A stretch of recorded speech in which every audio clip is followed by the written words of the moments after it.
बोलिए प्रेम से श्री सद्गुरु महाराज की जय।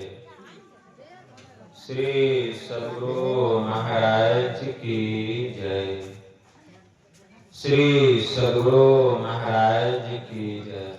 अब अभी से मंच के समीप कोई नहीं आएंगे, दूर से ही प्रणाम करके बैठ जाइएगा। गाड़ी छुट्टी गाड़ी छुट्टी सरपंच साहब गाड़ी नहीं चलिए चलिए बैठो बैठो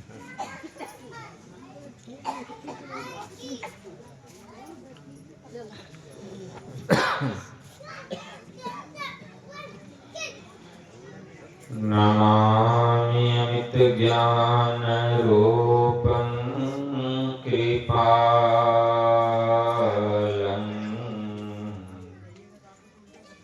अगम बोधदाता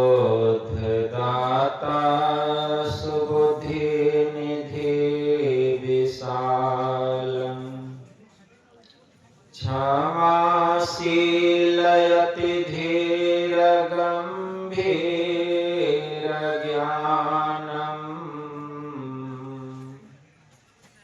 धर्म कील गृहधीर समधीर ध्यानम् जगत त्राणकारी अघारी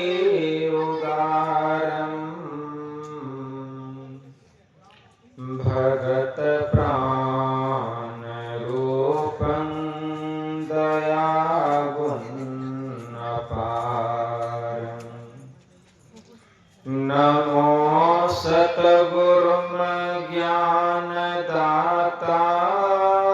सुस्वामी नमामि नमामि नमामि नमामि नमामि नमामि नमामि नमामि महाराज सद्गुरु है राजन को राजा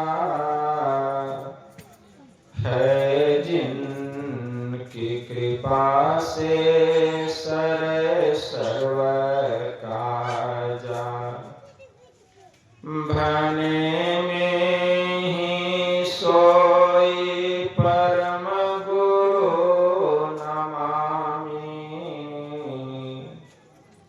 नमामि नमामि नमामि नमामि नमामि नमामि नमामि नमामि।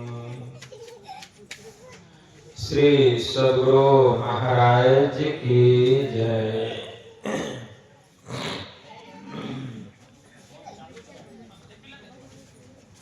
अव्यक्त रूप में परमाराध्य संत सद्गुरु महाराज के पावन कमल चरणों में बारंबार नमन। आदरणीय सत्संग प्रेमी गुरुजनों, सतीमती माताओं एवं धर्मशिला बहनों, आप लोगों को सर्वविदित हो चुका है कि यह संत मत सत्संग का आयोजन हमारे परलोकवासी सत्तन जादव जी के सुपुत्र श्री निरंजन जादव, श्री विभीषण जादव एवं श्री अभिषेक जादव जी एवं घर परिवार के समस्त लोगों ने मिलजुल कर उस दिवंगत आत्मा के परम कल्याण के लिए यह संत मत सत्संग का आयोजन किए हैं। इस संत मत सत्संग के द्वारा ज्ञान योग युक्त एकमात्र ईश्वर भक्ति का संदेश दिया जाता है, उपदेश दिया जाता है। प्रत्येक प्राणी मात्र को बोध कराया जाता है कि ज्ञान क्या है, योग क्या है, भक्ति क्या है, जीव क्या है, माया क्या है, ब्रह्म क्या है।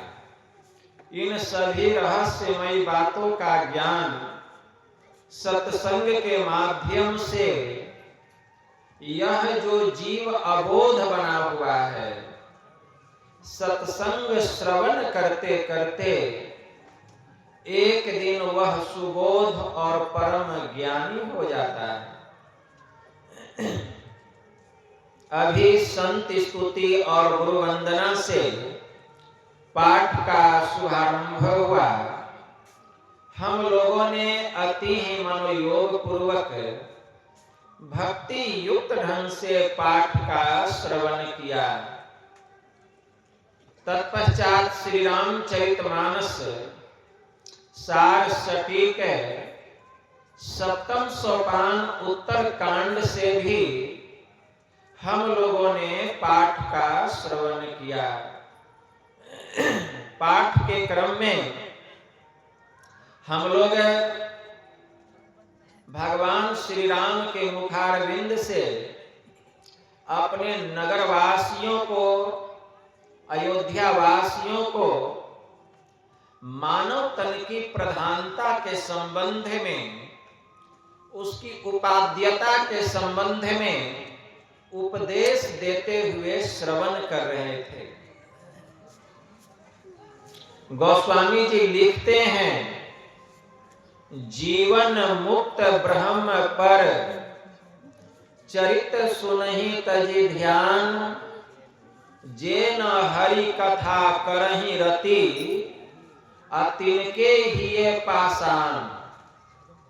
मतलब जो जीवन युक्त महापुरुष, जो जीवन मुक्त महापुरुष होते हैं, जिन्होंने की आजादी प्राप्त कर ली है, जो कि दुखों से छुटकारा प्राप्त कर लिए हैं, जिसने कि परमात्मा के परम पद को, भक्ति के परम प्रकाष्ठा को प्राप्त कर लिया है, जो संसार के बंधनों से, शरीर के बंधनों से, माया के आवरणों से छूटे हुए जो महापुरुष हैं, ऐसे जो महापुरुष हैं अगर कहीं समाधि लगाकर बैठे हुए हैं और अगर कहीं सत्संग हो रहा है तो वे अपनी समाधि को छोड़कर सत्संग स्थल पर आते हैं और सत्संग श्रवण करते हैं। और अगर जो ऐसा नहीं करते हैं तो इनका हृदय जो है पाषाण के जैसा, पत्थर के जैसा बताया गया। जे न हरि कथा करहि रति, तिनके हिये पाषाण। जिनको हरि की चर्चा में, सत्संग में प्रेम नहीं है, उनका हृदय पत्थर के समान है। देखिए सत्संग का कितना महत्व है। जिस दिन हमारे जीवन में सत्संग का अभाव हो जाएगा, एक दिन निश्चित उस जीव का पतन हो जाएगा। कोई सोचे कि हम खूब ध्यान करेंगे, सत्संग नहीं करेंगे, तो जो सत्संग करेगा उसी से ध्यान भी होगा, और जो सत्संग ही नहीं करेगा उससे ध्यान कहां से होगा? उससे ध्यान भी नहीं होगा। एक बड़े उच्च कोटि के महापुरुष हो गए संत पलटू साहब जी महाराज। उनकी वाणी में आया, भाग रे भाग फकीर के बालके, कनक अरु कामिनी बाघ लागा, मारी ताही लेहिंगे, परा चिल्लाएगा, बड़ा बेवकूफ जो तू नहीं भागा। श्रृंगी ऋषियों को तो थे मारी लिए, थे जो लाख त्यागा।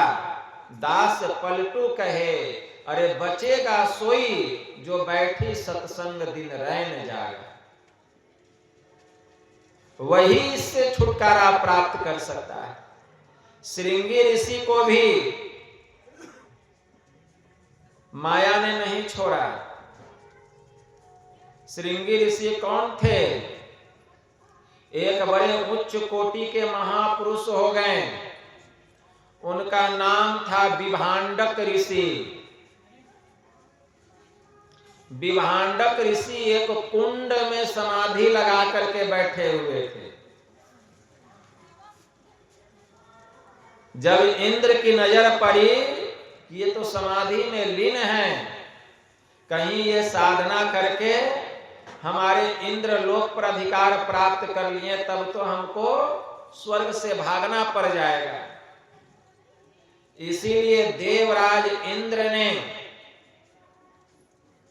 उर्वशी नाम की एक अप्सरा को उनकी समाधि को भंग करने के लिए भेजा।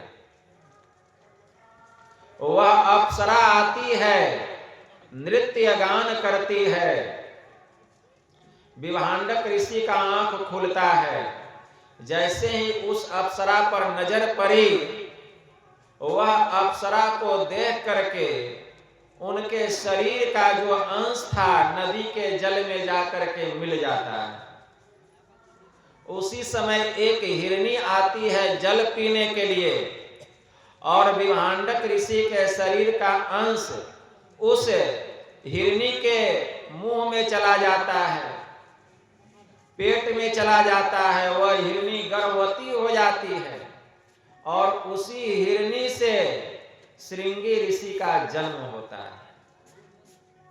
जब श्रृंगी ऋषि का जन्म हुआ तो उनके माथे पर एक सींग था, लेकिन पूरा शरीर मनुष्य के जैसा था, तो उनका नाम पड़ गया श्रृंगी ऋषि। श्रृंगी ऋषि ने जीवन में कभी किसी स्त्री का मुखमंडल नहीं देखा था।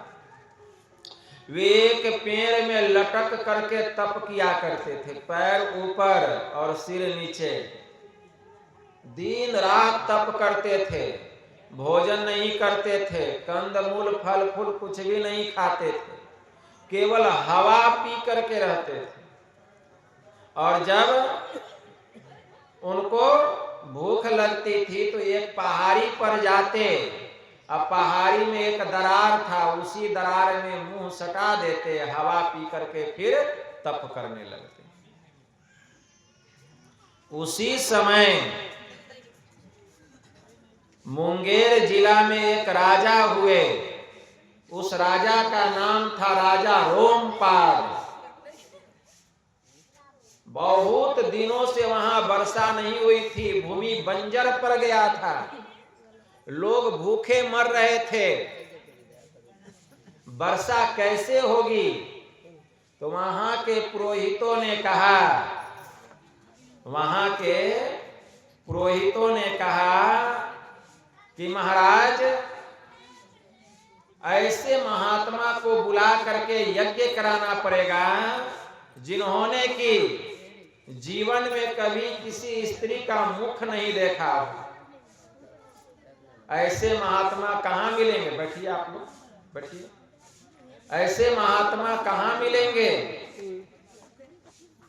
तो वहीं पर पुरोहित लोग कहते हैं कि एक महात्मा है, उस महात्मा का नाम है ऋषि श्रृंगी।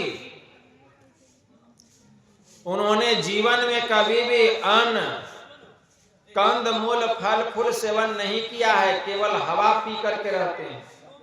अगर किसी तरह उनको बुलाया जाए और बुला करके यज्ञ कराया जाए, जैसे ही उनका पदार्पण होगा, ईश्वर की कृपा होगी और तब जो है यह जो दुख है यह दूर हो जाएगा। मतलब वर्षा होने लगेगी, हरियाली आ जाएगी और प्रजा का दुख दूर हो जाएगा। तो श्रृंगी ऋषि को कौन लेकर के आएगा? उसी नगर में एक वेश्या रहती थी। वह वेश्या कहती है कि महाराज, यह काम मेरे ऊपर सौंपा जाए, मैं उस महात्मा जी को लेकर के आऊंगी। कही कि ठीक है, अगर तुम उस महात्मा को लेकर के आ गई तो तुमको मुंह मांगा इनाम मिलेगा। वह जाती है, पहले उनकी दैनिक दिनचर्या देखती है कि महात्मा जी दिन भर क्या करते हैं।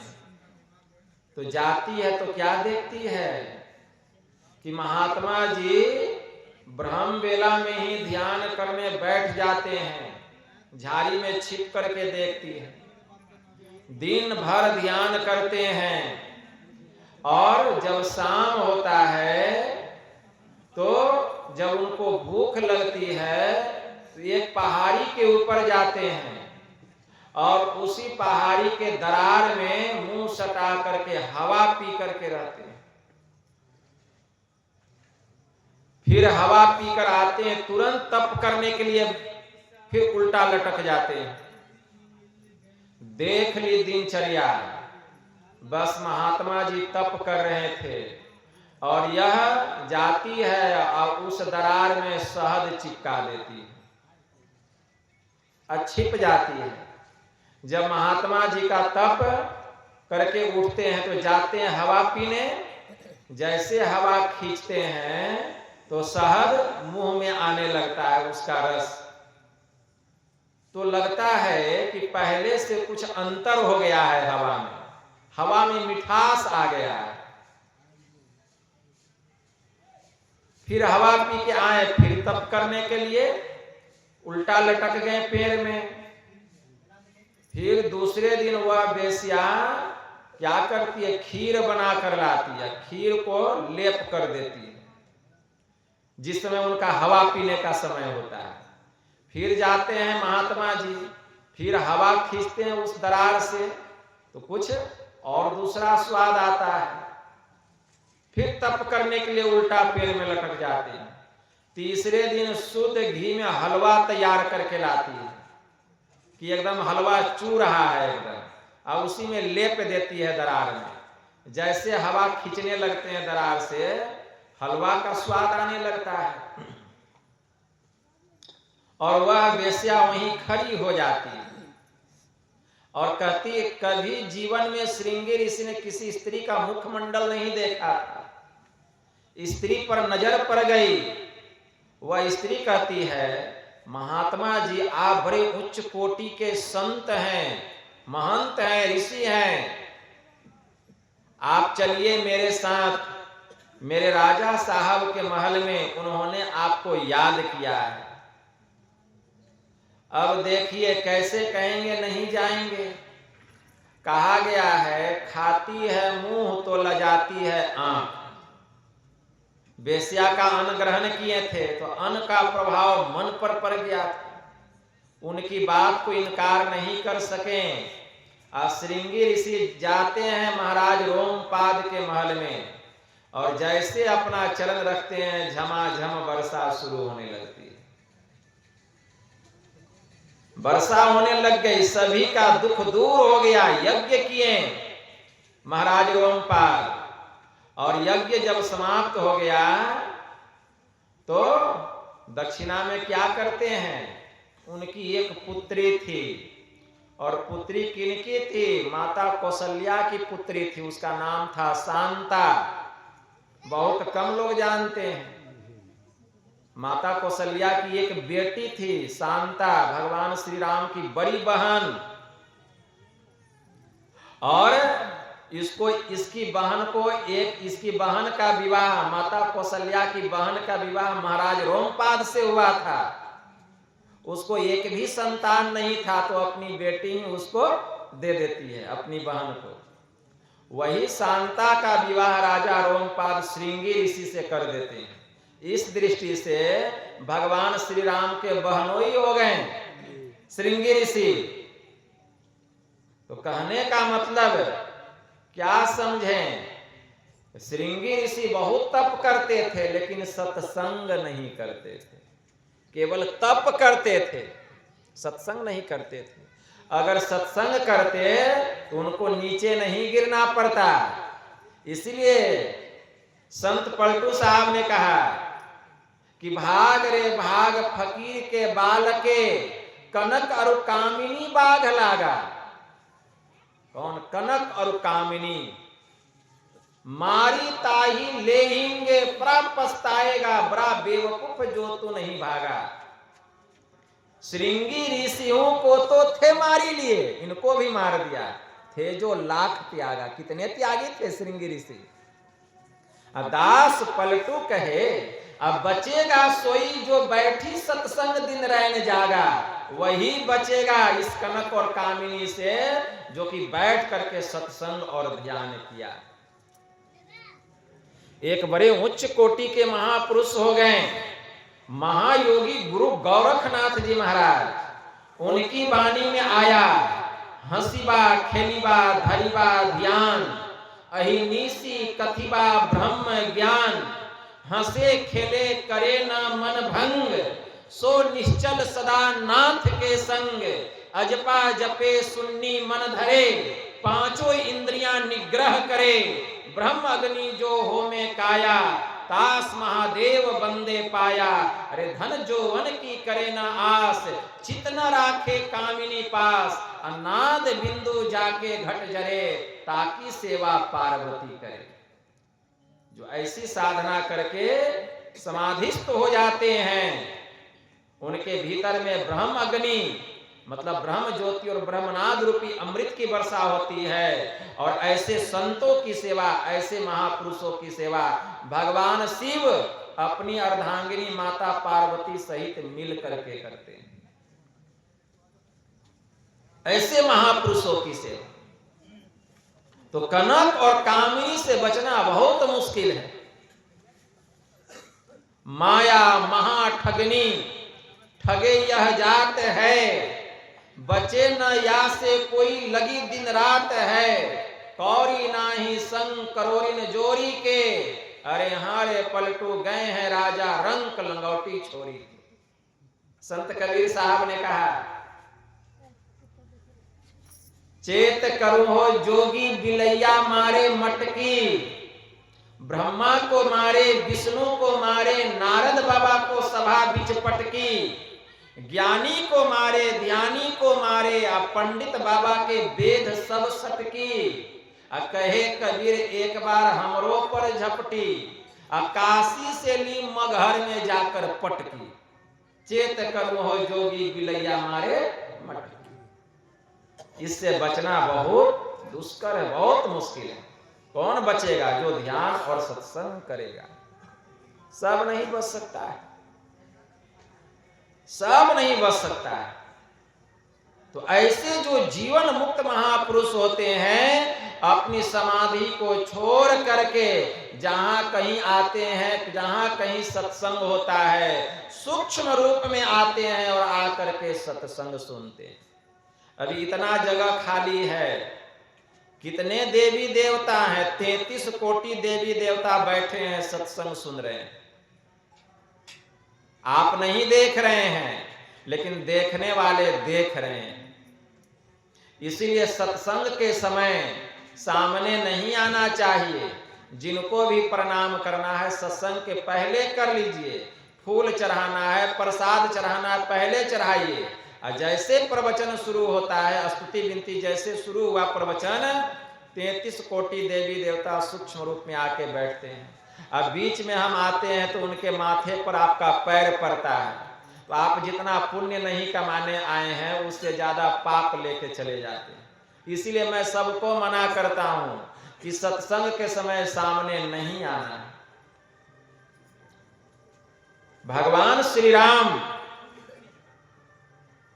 अपने दरबार में गुरुजन, पुरुजन, बच्चे, बूढ़े, जवान, स्त्री, पुरुष सबको बुलाते हैं। अब बुलाकर आदर के साथ बिठाते हैं और बिठाकर बड़े ही नम्र भाव में उपदेश करने लगते हैं। और उपदेश के क्रम में भगवान ने अपने नगरवासियों से कहा कि हे मेरे नगरवासियों, बड़े भाग मानुष तन पावा, असुर दुर्लभ सब ग्रंथ ही गावा।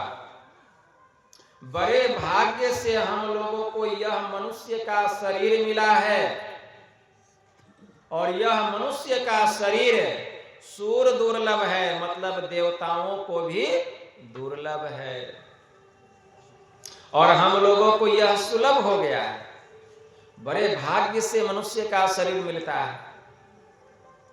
अभी हमारे परलोकवासी, हमारे सत्तन जी जो स्थूल शरीर को छोड़ दिए, उस जीव के परम कल्याण के लिए यह सत्संग है कि जीव का कल्याण हो जाए। और इनके कल्याण के लिए एक दिन पहले ब्राह्य कर्म कांड के द्वारा श्राद्ध क्रिया संपन्न हुआ और अब ज्ञान कांड के द्वारा श्राद्ध कर्म हो रहा है। यह जो सत्संग है इसको मुक्तिदायिनी श्राद्ध कहा गया है। यह मुक्तिदायिनी श्राद्ध है। श्राद्ध का मतलब क्या होता है? श्रद्धा के साथ जो कर्म किया जाए और जिस कर्म को करने से जीव का कल्याण हो जाए, उसी का नाम है श्राद्ध। उसी का नाम है श्राद्ध। तो यह मुक्तिदायिनी श्राद्ध है। तत्काल तुरंत जीवात्मा को इस सत्संग का फल मिलता है, तुरंत मिलता है।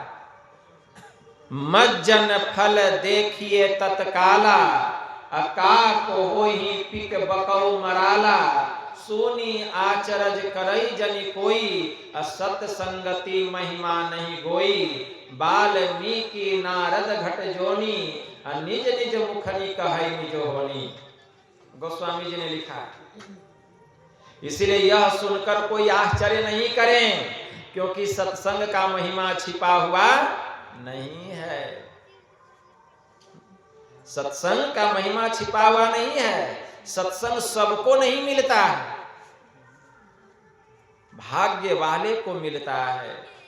एक बड़े उच्च कोटि के महापुरुष हो गए स्वामी रामावतार दत्त जी महाराज। उनकी वाणी में आया, संत वचन वह सुधा, देव भी जिसके सदा भिखारी, असंत वचन वह धन है जिसका नर ही है एकमात्र प्रधान अधिकारी, मतर्य अमर बन जाता जिससे वह संजीवन रज है, संत वचन सब भाव रोगों का राम बाण भेषज है, वेद शास्त्र अनुभूति तपस्या का जिसमें संचय है, संतों का वर वरद वचन वह मंगलमय निर्भय है, क्यों बैठा कर्तव्य मूढ़ नर बन चिंता का वाहन, अरे संत वचन के सुधा सिंधु में कर संतत अवगाहन, दूर असत से कर सतपथ की ओर लगाने वाला, और मृत्यु से हटा अमरता को पहुंचाने वाला, तम से परे ज्योति के जग में होता जो जगमग है, सची चन्मय उस परम धाम को संत वचन सूची मग है,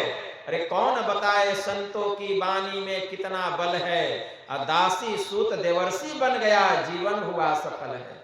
उसी संत के प्रवचन ने यह प्रभाव दिखलाया, दैत्य वंश में देवपम भक्त प्रहलाद प्रकट हो आया, अगणित बार संत वाणी ने निज प्रभाव प्रगटाया, मान उसे ही बालक ध्रुव ने हरि का ध्रुपद पाया। एक लुटेरा था जिसने मन से मान संतों की वाणी, अब वाल्मीकि बन गया आदि कवि भुवन विदित विज्ञानी। यह सत्संग की महिमा है।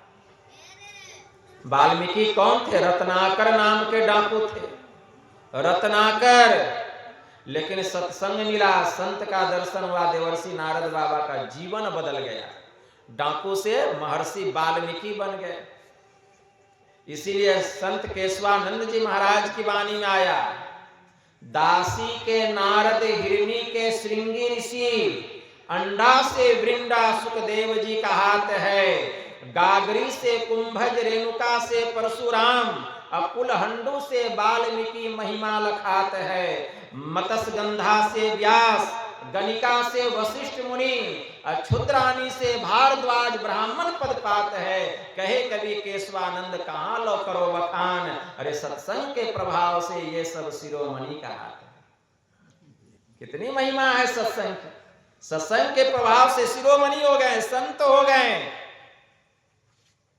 अगर हम भी अपने जीवन में सत्संग को, ध्यान को अपना लेंगे तो एक दिन हम भी शिरोमणि हो जाएंगे,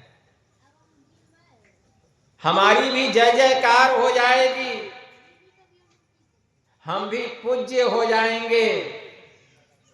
जब तक संसार में रहेंगे सुख से रहेंगे, और संसार छोड़कर जहां जाएंगे वहां भी सुख से रहेंगे। अगर भक्ति करते करते, अगर भक्ति के परम प्रकाष्ठा को हम नहीं प्राप्त किए, भक्ति में पूर्णता को हम प्राप्त नहीं किए, हमारी भक्ति अधूरी रह गई, तो क्या होगा? पुनः मनुष्य का शरीर मिलेगा। श्रीमान के घर में जन्म लेंगे या किसी जोगी के कुल में जन्म लेंगे, और जहां से भक्ति छूटी हुई है वहां से भक्ति प्रारंभ करेंगे। भगवान महायोगेश्वर श्री कृष्ण ने अर्जुन से कहा कि हे अर्जुन, नेहा भी कर्मणा सोसति, प्रत्यावायो न विद्यते, स्वल्पम अप्यस्य धर्मस्य त्रायते महतो भयात्। बालक लोग हलचल नहीं कीजिए उधर। श्री सद्गुरु महाराज जी की जय। तो भगवान महायोगेश्वर श्री कृष्ण कह रहे हैं, क्या कह रहे हैं? नेहा भी कर्मणा सोसति, प्रत्यावायो न विद्यते। मेरे इस योग के आरंभ का नाश नहीं होता।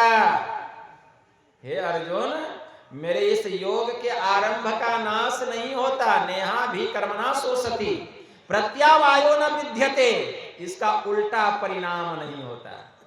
स्वल्पम अप्यस्य धर्मस्य त्रायतो महतो भयात्। जो इसका थोड़ा सा भी अभ्यास करता है तो इस भक्ति का बीज जिसके भीतर में पड़ जाता है तो इसका संस्कार ऐसा मजबूत होता है कि जीव को बार बार मनुष्य का शरीर मिलता है।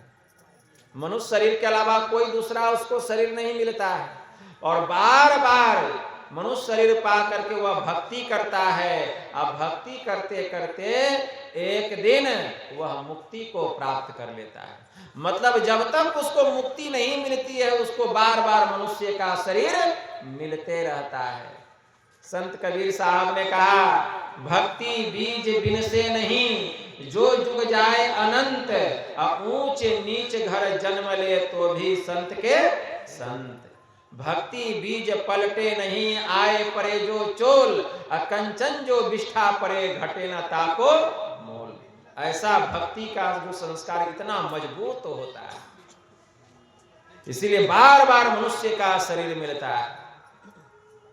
इसीलिए हम लोगों को यह मनुष्य का शरीर मिला है मुक्ति पाने के लिए। मतलब मुक्ति किसको कहा गया है? मुक्ति कहते किसको है? बार बार मां के गर्भ में नहीं आना पड़े, उसी को मुक्ति कहा गया। बार बार जो अवागमन लगा हुआ है, आना जाना, इस अवागमन के चक्र से छुटकारा मिल जाए, इसी के लिए भक्ति, और बिना भक्ति के मुक्ति नहीं मिलती। परम पूज्य शाही स्वामी जी महाराज की वाणी में आया, सत्संग बिना सोचो मानव जग में वह ज्ञान कहाँ होगा, जिस ज्ञान की छाया में जाकर अपना कल्याण महा होगा। सत्संग में संत वचन रूपी ज्ञान की गंगा बहती है, और उसमें अवगाहन यदि न किया तो सतपथ का ज्ञान कहाँ होगा। मुक्ति का मार्ग भक्ति है, और जो जुक्ति बिना नहीं होती, और जुक्ति से यदि भक्ति न किया तो भव से त्राण कहाँ होगा। और सत्संग बिना सोचो मानव जग में वह ज्ञान कहाँ। तो मुक्ति का मार्ग भक्ति है, लेकिन भक्ति करने के लिए जुक्ति चाहिए। जुक्ति से यदि भक्ति न किया तो भव से त्राण कहाँ होगा। जुक्ति कौन बताएगा? माँ बताएगी कि बाप बताएगा कि भाई की पत्नी की पति, कोई परिवार रिश्तेदार नहीं बताएगा। जुक्ति जब भी बतलाएंगे संत सदगुरु बतलाएंगे। इसीलिए शरीरधारी गुरु की बड़ी आवश्यकता है। बहुत लोग कहते हैं शिव ही गुरु हैं। अरे भगवान शिव आके ज्ञान नहीं ना बतला देंगे। शिव तो गुरु है ही, लेकिन शिव किनको कहा गया इसी बात को हम नहीं जानते। शिव का मतलब होता है निरंकार, जिसका न कोई आकार है, न प्रकार है, न रंग है, न रूप है, न रेखा, सबसे रहित है। और उस शिव का अर्थ होता है परमात्मा, जिसका नाम होता है कल्याणकारी। शिव का अर्थ होता है कल्याणकारी, मतलब हरि के 1000 नाम में एक शिव नाम है। तो शिव जो है वे गुरु है, लेकिन कौन गुरु है? अनादि गुरु, जिसको परमात्मा कहा गया। लेकिन उस अनादि गुरु परमात्मा का ज्ञान कैसे होगा, उसकी पहचान कैसे होगी? इसके लिए शरीरधारी गुरु के शरण में जाना पड़ेगा। शरीरधारी गुरु के शरण में जाना पड़ेगा। वेद में बड़ा अच्छा मंत्र आया, ओम युक्त्वाय सविता देवां सवर्यतो धिया दिवम बृहत् ज्योतिः करिष्यतः सविता प्रसूवातीतान्।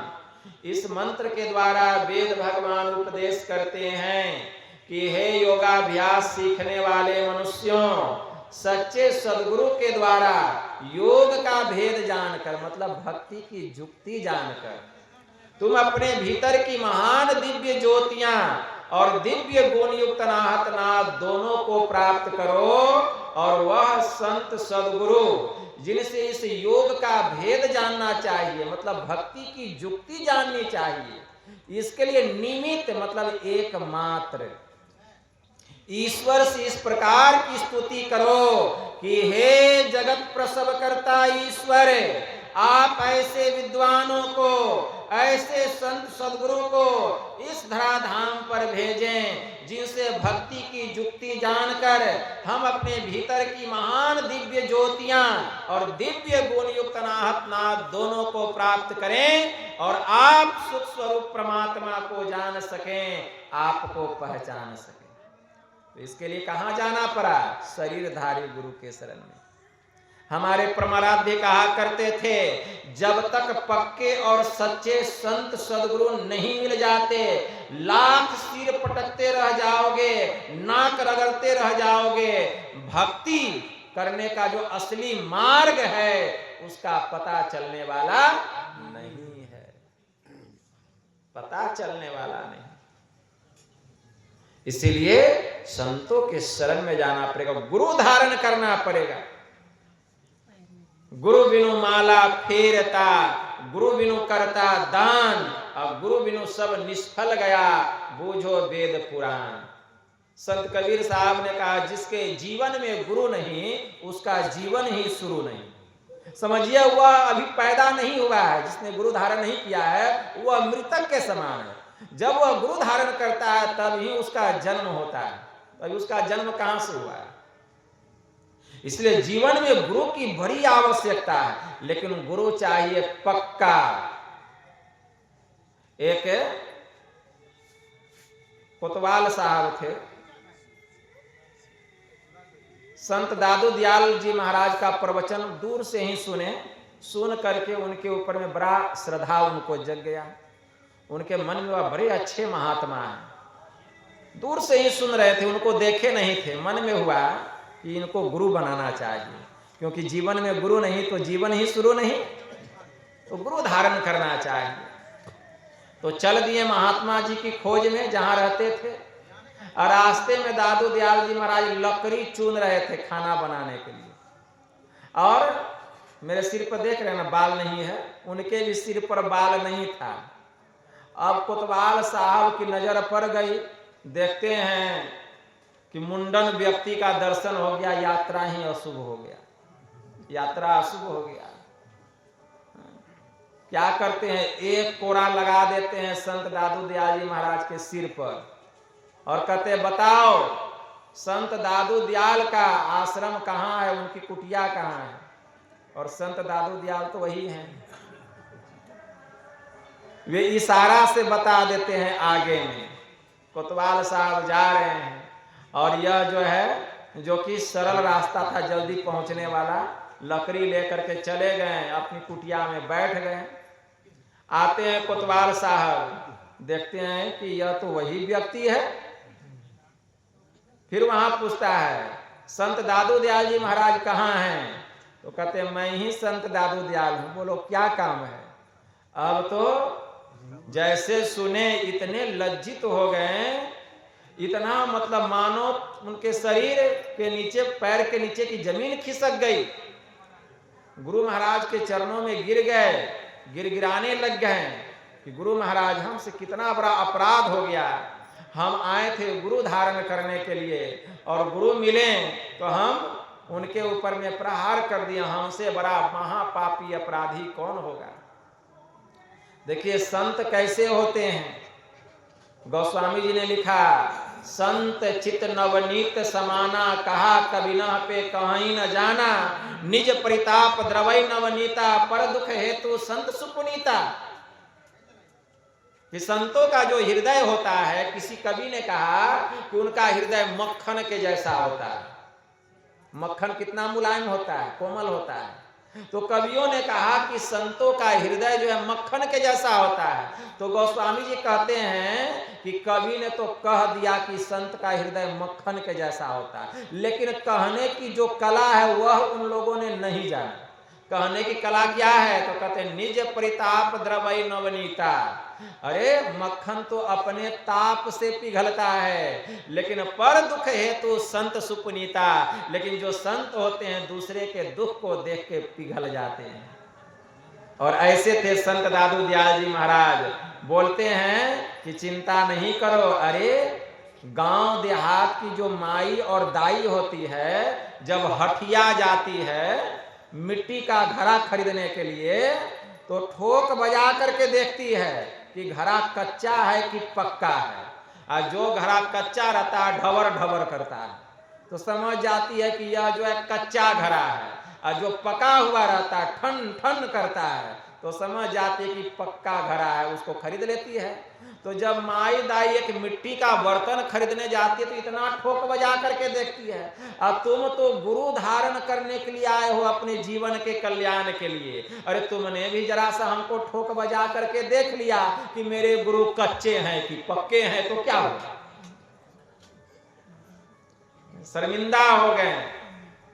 देखिए कैसे होते हैं संत, संत कैसे होते हैं, तो ऐसे होते हैं संत।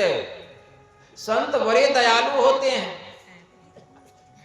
तो जब तक हम जीवन में गुरु धारण नहीं करेंगे हमारा जीवन शुरू होने वाला नहीं है। लेकिन गुरु होना चाहिए पक्का। गुरु कीजिए जानी के, पानी पीजिए छानी, और बिना विचारी गुरु करे तो परे 84 खानी। जल परिमाने माछरी, अकुल परमाने बुद्धि, अजाको जैसा गुरु मिला ताको तैसी शुद्धि। ठीक है, इसलिए गुरु होना चाहिए। कैसा, वेद में एक मंत्र आया कि गुरु कैसा होना चाहिए। ओम प्रहंसा संस्त्रीपला वग्नो मक्षा माद अस्तंग वृषगना अयासुह, अंघोषिनम पवमानम सखायो दुर्मर्षम बानम प्रवदंती साकम।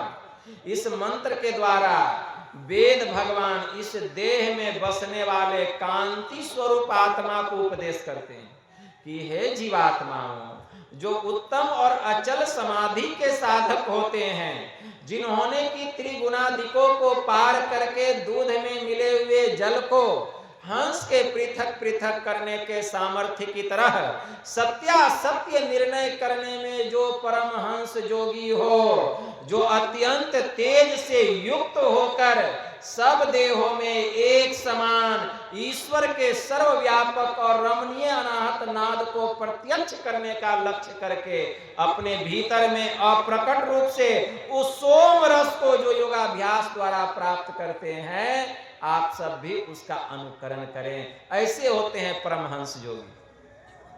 उनके भीतर में अमृत की वर्षा होती है, उस अमृत का वे पान करते हैं।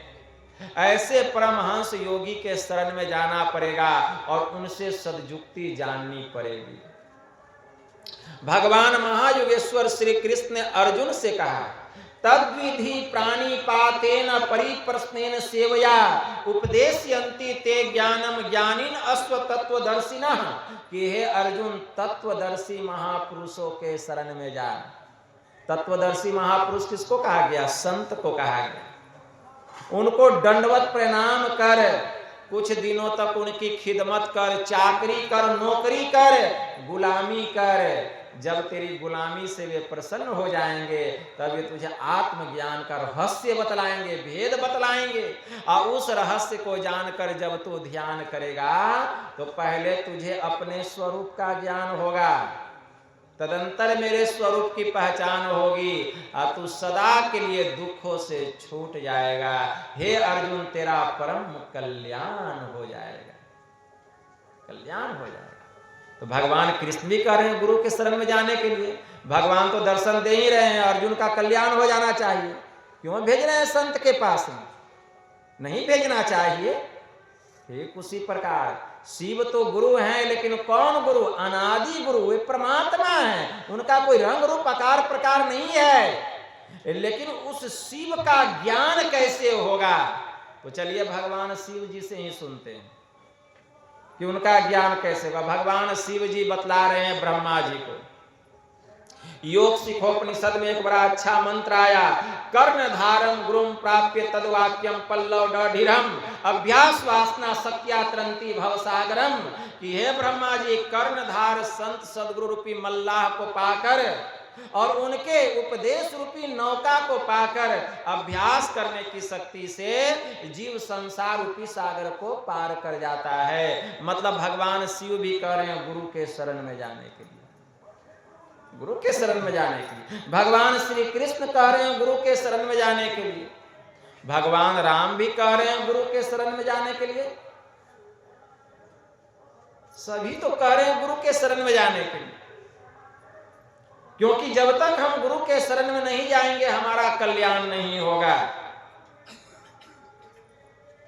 लेकिन हम शिव ही गुरु हैं, शिव तो अनादि गुरु हैं, उनका ज्ञान कैसे होगा? बहुत लोग शिव चर्चा सुनते होंगे। शिव चर्चा में 3 सूत्र बतलाया जाता है। पहला सूत्र क्या है कि हे शिव, आप मेरे गुरु हैं, अब मैं आपका शिष्य हूं, आप मुझ पर दया करें। पहला सूत्र यही है। तो हे शिव, आप मेरे गुरु हैं, बड़ी अच्छी बात है, मैं आपका शिष्य हूं, आप मुझ पर दया करें। तो भगवान शिव हम पर दया कैसे करेंगे? हम निर्दयी बने। एक माँ का 5 बेटा है और एक बेटा का गर्दन काट दीजिए और माँ से कहिए माँ तुम हम पे दया करो, आपका गर्दन काट देगी। दया नहीं करेगी, आपका गर्दन काट देगी।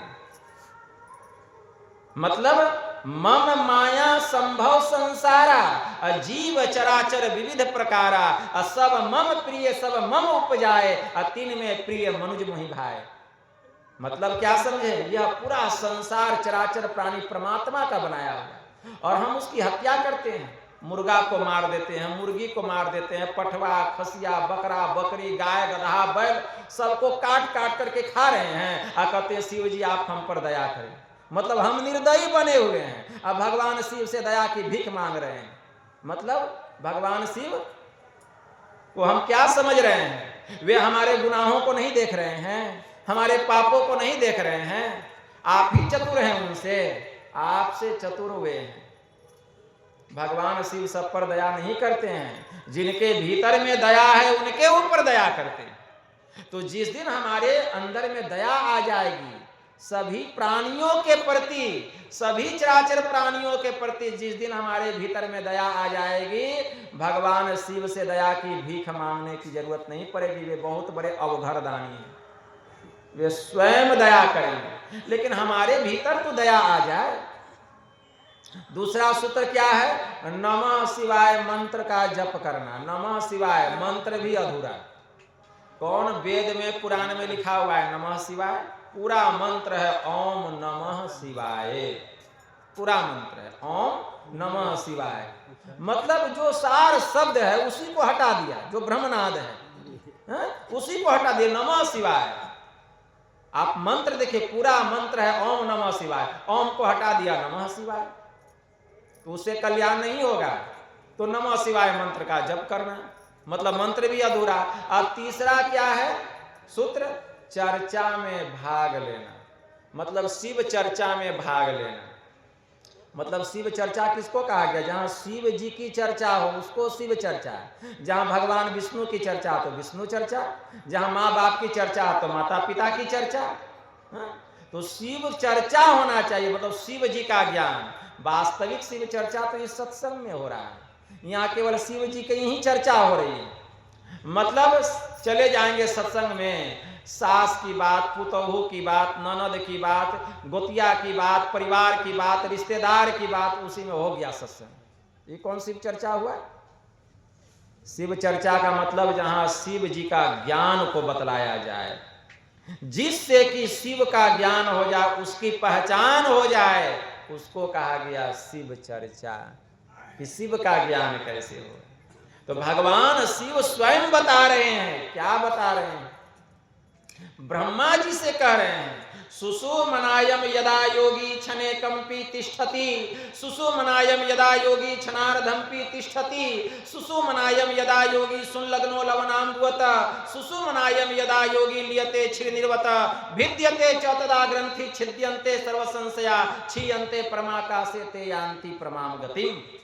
भगवान शिव जी ने कहा, हे ब्रह्मा जी, जब कोई जोगी सुषुमना में एक क्षण भी ठहरता है, जब जोगी सुषुमना में एक क्षण भी ठहरता है, अगर एक क्षण नहीं ठहर सका तब सुषुमनायम यदा योगी क्षणार्धम्पि तिष्ठति।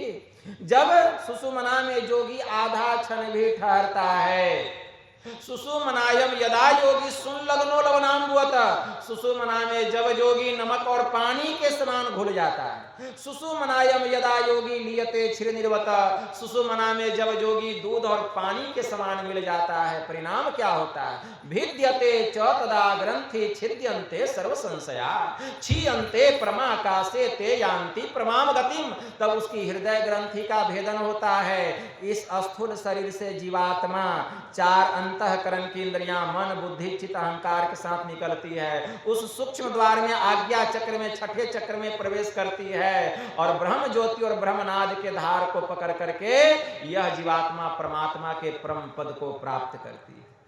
यह भगवान शिव की चर्चा। भगवान शिव जी माता पार्वती से कह रहे हैं, क्या कह रहे हैं? भगवान शिव जी कह रहे हैं कि हे देवी, यानी यानी ही प्रोक्तानि पंच पद में फलानी वे तानी सर्वाणी सूत्रा में दज ज्ञानाद भवंती ही। पंच चक्रों का जो जो फल मैंने तुमको कहा, वह समस्त फलों की प्राप्ति केवल आज्ञा चक्र कमल नयन का ध्यान करने से प्राप्त हो जाता है। इह क्रोति सदा ध्यानम आज्ञा पद्मस्य गोपितम पूर्व जन्म कृतम कर्म विनश एद विरोधता। कि हे देवी, जब कोई साधक या साधिकाएं, जब कोई भक्त या भक्तिन योगिक क्रिया के द्वारा आज्ञा चक्र 10वें द्वार में प्रवेश करता है, या सर्वदा गोपित होकर आज्ञा चक्र कमल नयन में अपने को प्रतिष्ठित करके रखता है, तो उसका पूर्व जन्म जितना भी पाप है सब जल करके नाश हो जाता है। इह स्थित सदा योगी ध्यानम कुर्या निरंतरम तदा क्रोति प्रतिमाम प्रति जापम अनर्थवत। जब ऐसी स्थिति किसी जोगी की होती है, किसी भक्त की होती है, किसी भक्तिन की होती है, किसी साधिकाएं की होती है, तब क्या होता है? तो भगवान शिव जी कहते हैं इह स्थित सदा योगी ध्यानम कुर्यानि निरंतरम तदा करोति प्रतिमां प्रति जापम अनर्थवत। तो उसे किसी भी प्रकार की प्रतिमा का पूजन करना, जप करना, तीर्थ करना, व्रत करना, ये सब अनर्थवत है, किसी काम का नहीं है। हम मैट्रिक पास करके अब कॉलेज में चले गए तो प्राइमरी का किताब क्यों पढ़ेंगे? क्या जरूरत है उसको पढ़ने की? ये सब करने की कोई आवश्यकता नहीं है, कोई आवश्यकता नहीं। भगवान शिव जी कह रहे हैं, क्या कह रहे हैं? शिरः कपाले रुद्राक्षरम वीवरम चिंतयेद यदा तदा ज्योतिः प्रकाश स्याद् विद्युत पुंज संप्रभ एतत् चिंतन मात्रेण पापानं संशयो भवेत दुराचारो अपि पुरुषो लभते परमं पदम। भगवान शिव जी ने कहा कि हे देवी, सिर में कपाल है, सिर में क्या है? कपाल, और कपाल के भीतर में क्या है? रुद्राक्ष है, और उसमें एक महीन बीवर है, महीन छिद्र है। बीवरम चिंतयेद यदा, जो हमेशा वहां अपने चित्त को लगा करके रखता है, तदा ज्योतिः प्रकाश स्याद् विद्युत पुंज संप्रभ, वहां बिजलियों के पुंज के समान ब्रह्म ज्योति का प्रचंड प्रकाश होता है। उसके चिंतन मात्र से पापों का जितना समूह है जल करके भस्म हो जाता है, जल करके राख हो जाता है। दुराचारो अपि पुरुषो लभते परमं पदम, कितना भी दुराचारी पुरुष या स्त्री कोई क्यों ना हो, वह अपने पापों से मुक्त होकर मेरे परम पद को प्राप्त करता है। तो पापों का नाश करने वाला कोई दूसरा उपाय नहीं है ध्यान योग के अलावा। खूब दान कीजिए, पुण्य कीजिए, जाकर के कुंभ में, महाकुंभ में डुबकी लगा लीजिए, पाप से छुटकारा मिलने वाला नहीं है। पाप से मुक्ति तब मिलेगी जबकि ध्यान में हम उस तीर्थराज में डुबकी लगाएंगे, उस प्रयाग में डुबकी लगाएंगे। उस प्रयाग का क्या नाम है? आज्ञा चक्र 10वां द्वार। भगवान शिव जी ने ज्ञान संकलिनी तंत्र में माता पार्वती से कहा, ईरा भगवती गंगा पिंगला जमुना नदी इंगल पिंगल योर मध्य सुषुमना च सरस्वती त्रिवेणी संगमो यत्र तीर्थराज स उच्यते तत्र स्नानम प्रकुरुवृत सर्व पापे प्रमुच्यते। उसी को त्रिवेणी, उसी को संगम, उसी को सभी तीर्थों का तीर्थराज कहा गया। जो उसमें डुबकी लगाता है वह जन्म जन्मांतर के पापों से मुक्त होता है। तो यह होगा ध्यान योग से। और यह त्रिवेणी बाहर में नहीं है, यह प्रयाग बाहर में नहीं है, हम सबके भीतर में।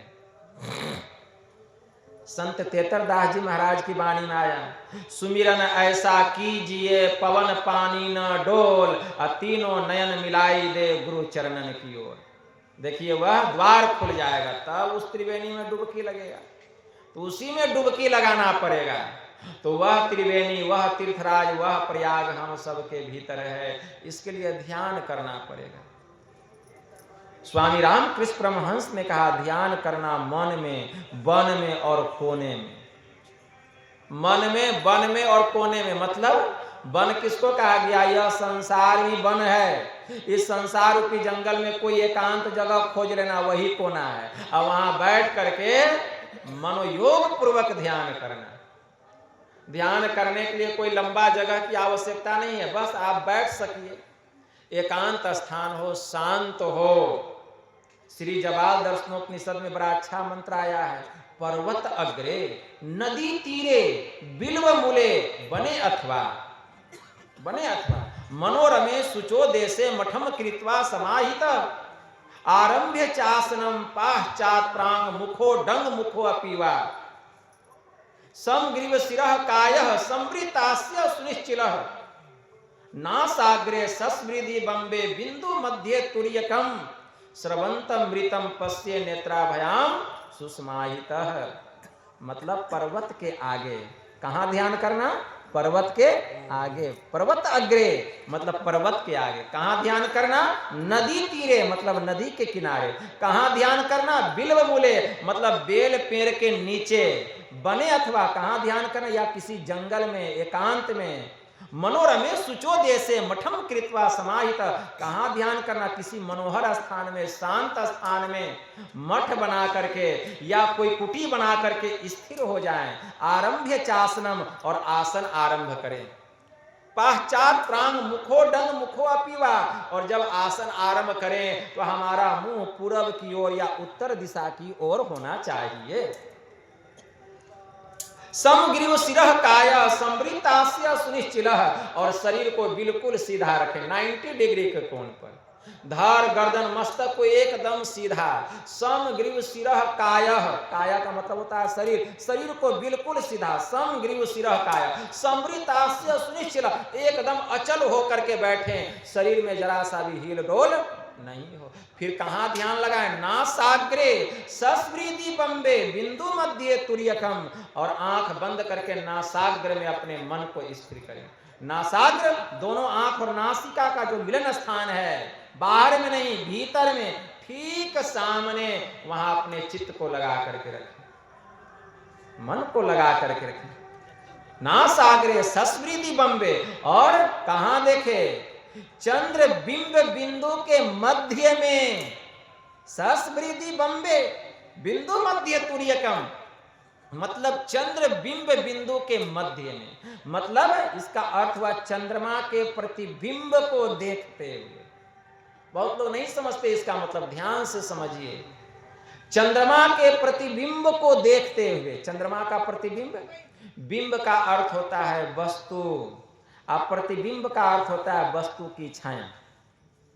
हम लोग फिजिक्स पढ़ते हैं, फिजिक्स में बिंब का मतलब क्या होता है? वस्तु, और प्रतिबिंब का मतलब वस्तु की छाया, ठीक है ना। तो कोई वस्तु कैसा भी क्यों ना हो, लाल हो, हरा हो, नीला हो, पीला हो, उजला हो, उसका छाया हमेशा काला ही बनेगा। इतने लोग बैठे हुए हैं, छाया कैसा बन रहा है सबका? काला। कोई लाल साड़ी में है, कोई ब्लू में है, लेकिन छाया कैसा बन रहा है? हम उजला धोती पहने, छाया कैसा बन रहा है? काला। तो यहाँ चंद्रमा के प्रतिबिंब को देखते हुए, तो चंद्रमा कैसा होता है? एकदम सफेद दूध के जैसा, लेकिन उसका छाया कैसा होगा? काला होगा। मतलब आप देखिए नजर से चंद्रमा को, तो जितना बड़ा चंद्रमा है उतना ही बड़ा उसका वस्तु समझिए, उतना ही छायाकार गोल प्रतिबिंब सामने में। कहा? नासाग्रे, मतलब नासिका के अग्र भाग में। आंख बंद करके, आंख खोल करके नहीं, आंख बंद करके सिमटी हुई निगाह से चंद्रमा के प्रतिबिंब को देखते, मतलब जितना बड़ा चांद है उतना बड़ा काला छाया, ठीक है ना। दृष्टि को समेट करके ऐसा लगे कि इतना ही बड़ा छाया है, वही वह चंद्रमा का प्रतिबिंब। और उसके मध्य में, मतलब सिमटी हुई निगाह से सामने में। इससे क्या होगा? पर्वत के समान जो अंधकार है वह चंद्रमा के समान हो जाएगा। पर्वत के जैसा अंधकार क्या हो गया?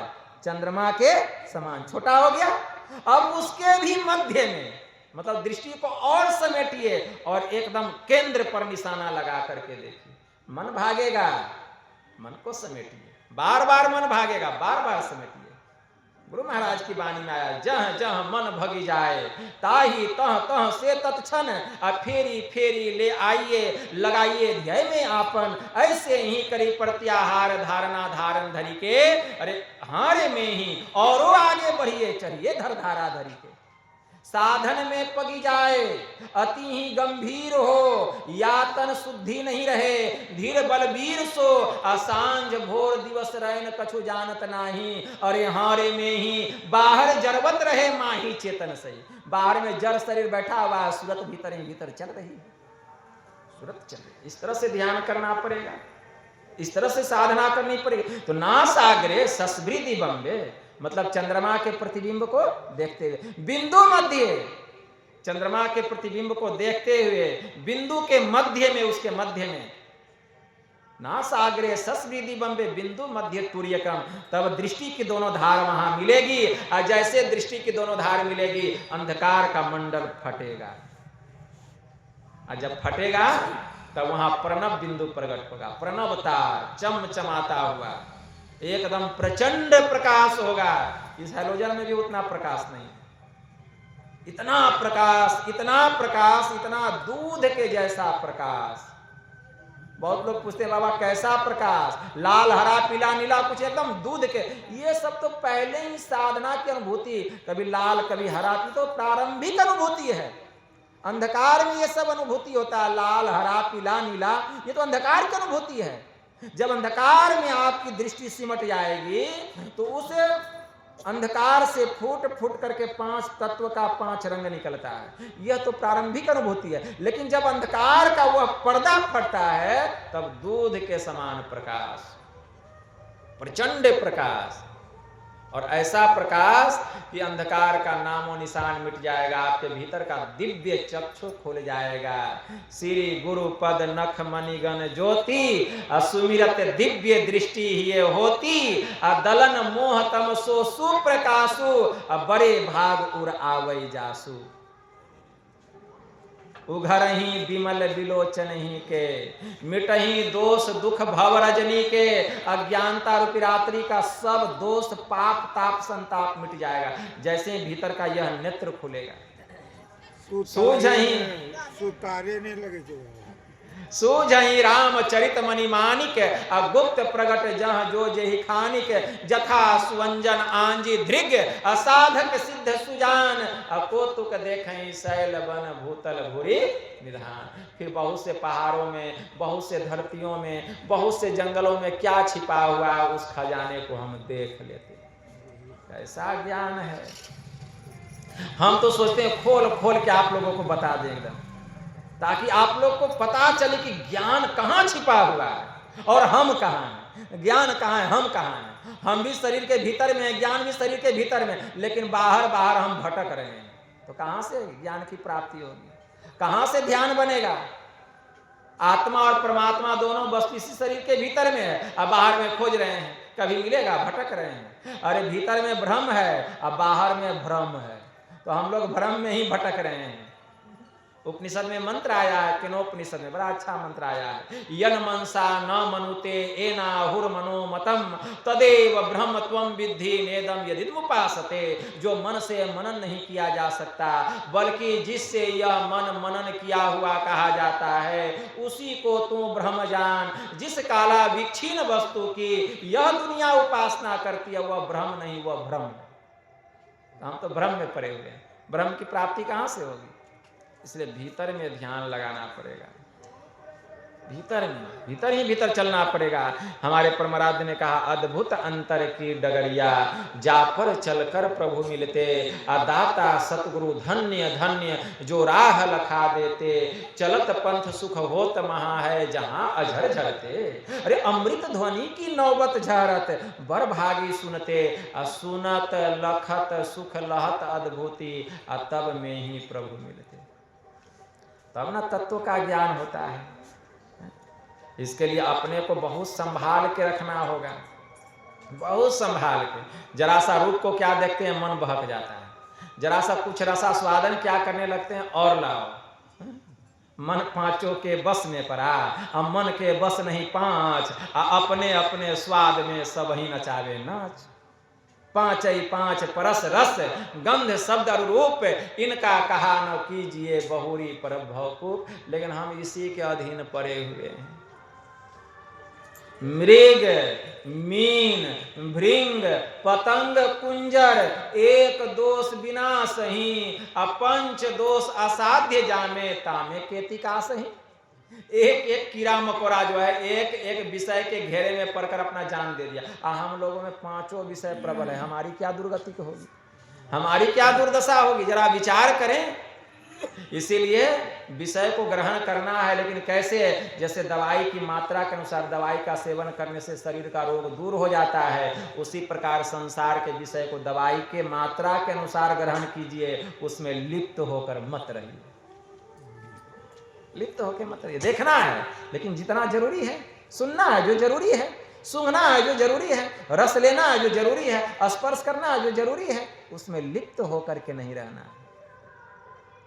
लेकिन हम लोग लिप्त हो जाते हैं, कहते हैं इसी में सुख है, इसी में सुख है। जा शरीर माही अनेक सुख मानी रहियो, ताही तू विचार कर या में कौन बात भली है।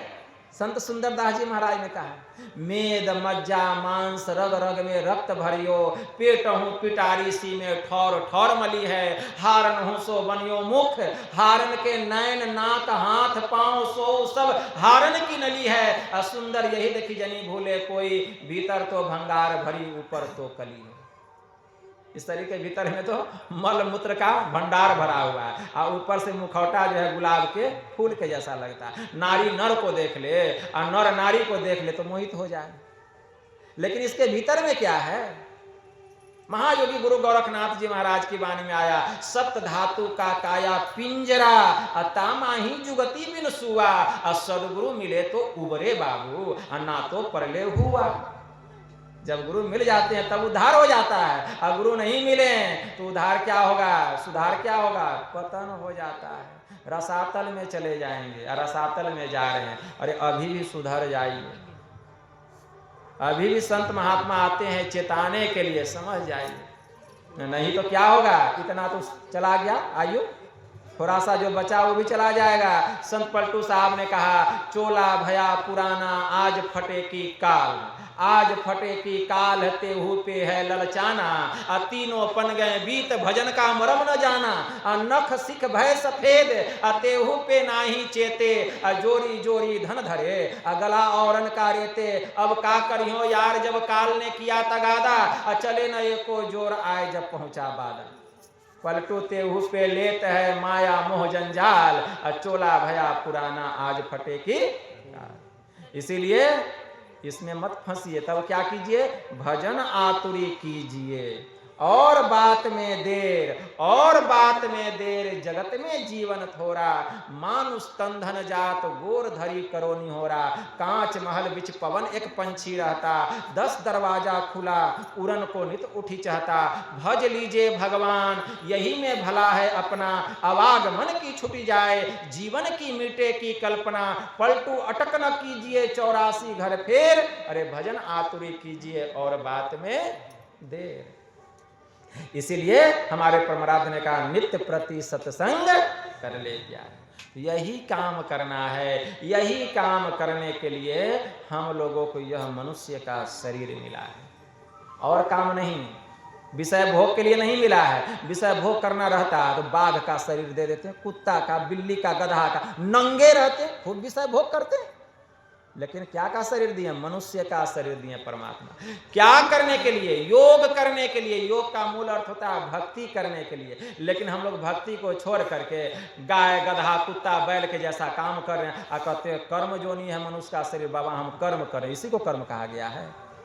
कर्म किसको कहा गया है, देह धरी कर यही फल भाई, अब भजिए राम सब काम बिहाई। सभी प्रकार की कामनाओं से अपने मन को हटा करके एक ईश्वर का ध्यान करना, भजन करना, इसी को मनुष्य का शरीर का सबसे बड़ा कर्म बतलाया गया। इसीलिए भगवान ने अर्जुन से कहा कि अर्जुन तू कर्म योगी बन, मतलब युद्ध भी कर और मेरा स्मरण भी कर, युद्ध भी कर मेरा स्मरण भी कर। तो जो आपका काम है उसको कीजिए, लेकिन नित्य प्रतिदिन ध्यान कीजिए, नित्य प्रतिदिन सत्संग कीजिए, तब ही कल्याण होगा। मुसलमानों का एक पवित्र सदग्रंथ है, उसका नाम है पवित्र पाक कुरान शरीफ। हमारे गुरु महाराज कहा करते थे कि वो लोग जितना पवित्र होकर रहता है, केवल वो लोग का खान पान सुधर जाए तो कल्याण हो जाए। जितना पवित्रता से रहता है, केवल खान पान सुधार हो जाए। लेकिन बहुत ऐसे ऐसे मुर्शिद हुए, मुरीद हुए, बहुत ऐसे ऐसे जिन्होंने कि खान पान का भी संयम किया। संत तुलसी साहब ने कहा, अरे ऐ तकी तकते रहो, मुर्शद ने ये पंजा दिया, बेहोश हो मत छोड़ियो, गर चाहे तू जलवा पिया, होगा फजल दरगाह तक खौफो खतर की जा नहीं, सीधे चले जाना वहां, मुर्शद ने यह फतवा दिया। तो कहते हैं कि महाराज जी इस रास्ते से कोई गए हैं क्या, मतलब क्या समझे, तकी नाम के मुसलमान के यहाँ संत तुलसी साहब रुक गए थे। आ रहे थे ध्यान सत्संग करके, रास्ते में बारिश होने लग गई।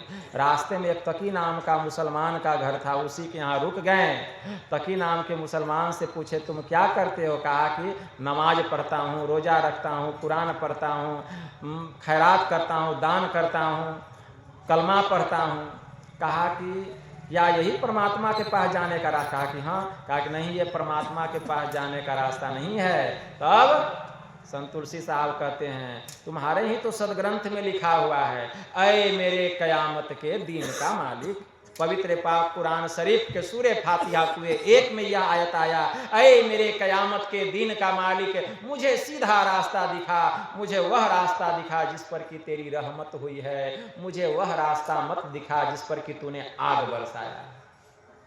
तो सीधा रास्ता क्या है? संसार के जितने रास्ते हैं सब टेढ़े मेढ़े हैं, सीधा रास्ता कोई नहीं है। संसार के जितने रास्ते हैं सब टेढ़े मेढ़े। अब परमात्मा के पास जाने का बिल्कुल सीधा रास्ता, और वह संसार का नहीं, हम सबके भीतर में वह रास्ता है। उसी रास्ते का नाम है मोक्ष का द्वार, उसी का नाम है आज्ञा चक्र 10वां द्वार। उसी के संबंध में संत तुलसी साहब ने कहा, क्यों भटकता फिर रहा तू ऐ तलाशे यार में, रास्ता सहरग में है दिलबर पे जाने के लिए।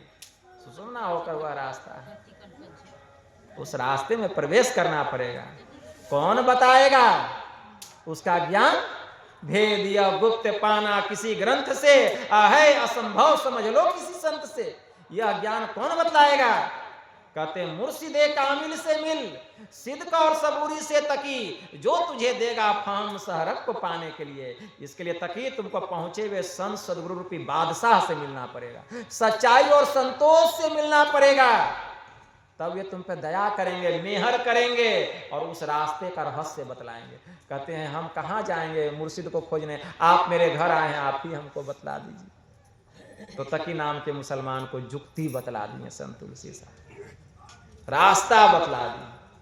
और क्या कहते हैं? अरे ऐ तकी तकते रहो, मुर्शिद ने ये पंजा दिया, मैंने तुमको यह भेद बतलाया है। तब ये भजन कहते हैं, बेहोश हो मत छोड़ियो गर चाहे तू जलवा पिया, होगा फजल दरगाह तक। मतलब परमात्मा के पास जाने का रास्ता जो है, मंजिल तुमको मिल जाएगा, सफलता मिलेगी। खौफो खतर की जा नहीं, सीधे चले जाना वहां, तेरा मेरा नहीं, सीधे। मुर्शद ने यह फतवा दिया। मंसूर सरमद बू अली और शम्स मौलाना हुए सभी पहुंचे इसी राह से, जिसने कि दिल को पुख्ता किया। यह राह मंजिल इश्क है, पहुंचना मगर पहुंचना मुश्किल नहीं, मुश्किल कुशा है रोबरू जिसने तुझे पंजा दिया। तुलसी कहे सुन ऐ तकी, यह बात बातिन है, जुदा रखना हिफाजत से इसे, तुझको निशान ऊंचा दिया। तुमको ऐसा रहस्यमय ज्ञान मैंने बतलाया, ये तुम्हारे जीवन के जीव का उद्धार कर देगा। इसी को कहा जीव उद्धार का द्वार पुकार, कहा घट भीतर ही सत संतों ने। तो जीव के उद्धार का द्वार प्रत्येक मनुष्य के भीतर में है, और संत सद्गुरु उसका रास्ता बतलाते हैं, वो रहस्य बतलाते हैं। उस द्वार में प्रवेश कीजिए, इसके लिए जी जान लगा दीजिए। जी जान लगाना मतलब 8 पहर सन्मुख लरे, सोई बांधे बाना हो। हम जी जान किस में लगाते हैं? कहीं 10,000 के बदले 20,000 मिले, उसमें जी जान लगा देते हैं। मजदूरी, कोई मजदूरी करता है, कहता है तुमको 400 के बदले 500 देंगे, तुरंत 8 बजे तक खट रहा है, 600 देंगे, रातों भर 1,000, पूरे रात 24 घंटा कुछ नहीं पूछता है, कुछ नहीं पूछता है। लेकिन इस काम को करने के लिए कोई टका खर्चा होने वाला नहीं, 1 रुपया भी खर्च होने वाला नहीं है। तो जिसमें 1 पैसा भी खर्च नहीं होगा उसमें जी जान नहीं लगाते हैं, और जिसमें रुपया खर्च होगा उसमें जी जान लगाते हैं। इसीलिए जी जान लगाइए। 8 पहर सन्मुख लरे, सोई बांधे बाना हो, जीत चला भवसागर को, सोई सुरा मर्दाना हो। आओ वीरो मर्द बनो, अब जेल तुम्हें तजना होगा। हमारे परमाराध्य ने कहा मन निग्रह के समर क्षेत्र में सन्मुख फिर डटना होगा। गुरुपद धर कर ध्यान से सुरो, दृष्टि अराधो सुषमन में, मन की चंचलताई से बल कर करके बचना होगा। क्यों? वक्त नहीं है ऐ वीरो अब गाफिल होकर सोने का, बिंदु राह से निकल बहादुर तब मंडल टपना होगा। दामिनी दम के चंदा चमके सूर्य तपे ज्योति मंडल, इस मंडल के आगे वीरो और तुम्हें बढ़ना होगा। शब्द मंडल में सार शब्द ध्वनि, अगुरुगम होकर धर लेना, जगत जेल को इसी युक्ति से सुन में ही तजना होगा। तब जीव को मुक्ति मिलेगी, नहीं तो मुक्ति मुक्ति सब कोई कहे, अब मुक्ति कहो कहाँ पाइए जी, अब मुक्ति को हाथ और पांव नाही, किस भांति सेती दिखलाइए जी। ज्ञान ध्यान की बात बूझिए या मन को खूब समझाइए जी।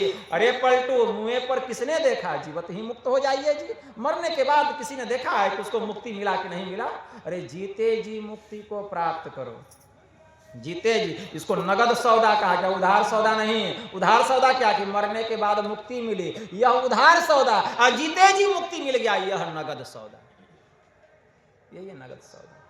तो कितना आप लोगों को सुना है, ज्ञान की अथाह बात है, अनंत है। हम कहते रह जाएंगे, आप सुनते रह जाइएगा, रात समाप्त हो जाएगी। लेकिन हर चीज का एक समय सीमा होता है, ठीक है ना, क्योंकि फिर सुबह उठना पड़ता है ब्रह्म बेला में ध्यान करने के लिए।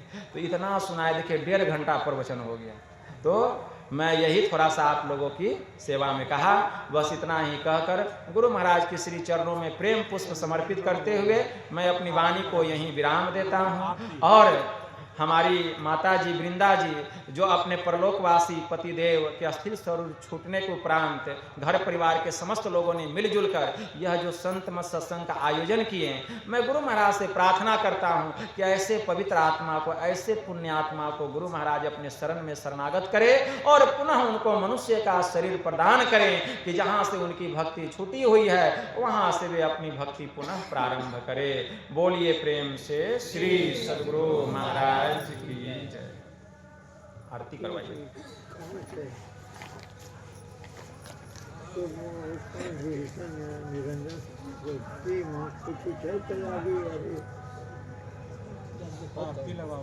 आरती कीजिए। भंडारे की भी व्यवस्था है क्या? हाँ हाँ हाँ, भंडारा चलिए तो बोल दीजिएगा सबको, आरती कीजिए ना आप। इसको हटाओ जी। और भाई भजन एक तो गावो, अब आरती बाबाई कीजिए। कही दो भजन गए रे ना गए। आरती कीजिए, अब समय बहुत, आरती कीजिए।